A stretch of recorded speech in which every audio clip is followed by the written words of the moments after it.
International Criminal Court (ICC) prosecutors will visit refugee camps in Bangladesh later this week as part of an examination into a mass exodus of Rohingyas from Burma that began in August 2017. The ICC team was due to arrive on Friday in Cox's Bazar, the southeastern district that hosts most of the Rohingya camps, and stay until March 12, a police official said. They will hold meetings with the Rohingya refugees. We have been asked to ensure their security, said Muhammad Iqbal Hussain, the additional superintendent of police in the district. The purpose of the visit was a preliminary examination and not an investigation. The ICC's office of the prosecutor said Wednesday in a statement emailed to Bana News, adding that such visits were standard practice. The delegation will not engage in any evidence collection in relation to alleged crimes, the statement said. The independent and impartial preliminary examination of the situation in Bangladesh, Myanmar is ongoing and following its normal course. The team will conduct its examination less than a week after the Organization of Islamic Cooperation (OIC) unanimously adopted a resolution to pursue legal recourse through the International Court of Justice (ICJ) to seek accountability and justice for large-scale human rights violations committed against Rohingyas in Myanmar. The ICJ differs from the International Criminal Court in that it settles disputes between nations. The ICC, on the other hand, prosecutes individuals suspected of committing crimes against humanity. On Wednesday, Agence France Presse reported that the ICC team was already in Bangladesh. Last week, a Bangladesh official told the UN Security Council that the country did not have the capacity to accept additional Rohingya refugees. I regret to inform the Council that Bangladesh would no longer be in a position to accommodate more people from Myanmar, Bangladeshi Foreign Secretary Shahidul Haque said, according to an official transcript of the February 28 meeting at the United Nations in New York.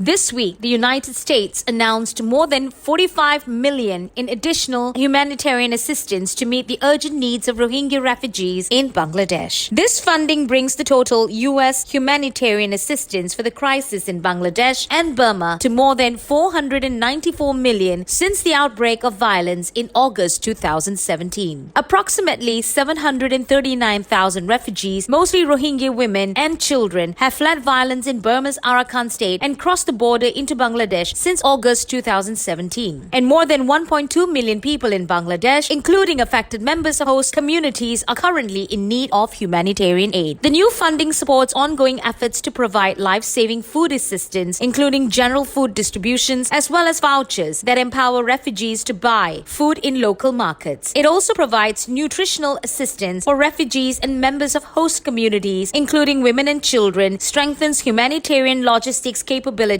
enhances disaster preparedness efforts ahead of the monsoon and cyclone season. This additional assistance complements ongoing U.S.-funded humanitarian aid activities such as food, water, nutrition, sanitation, emergency healthcare, psychosocial support, protection, shelter, and education for refugees in Bangladesh and affected populations within Burma. U.S. funding also supports Bangladeshi host communities affected by this crisis. The United States is the leading contributor of humanitarian assistance to the crisis in Bangladesh and Burma, and remains committed to responding to urgent needs and advocating for sustained humanitarian access on both sides of the Bangladesh-Burma border. We commend the government and people of Bangladesh who have responded generously to the refugees who have arrived in Bangladesh, and once again urge other donors to increase their commitments in responding to the pressing humanitarian needs. We continue to urge the government of Burma to create conditions for voluntary, dignified repatriation and address the root causes of the crisis in Arakan state.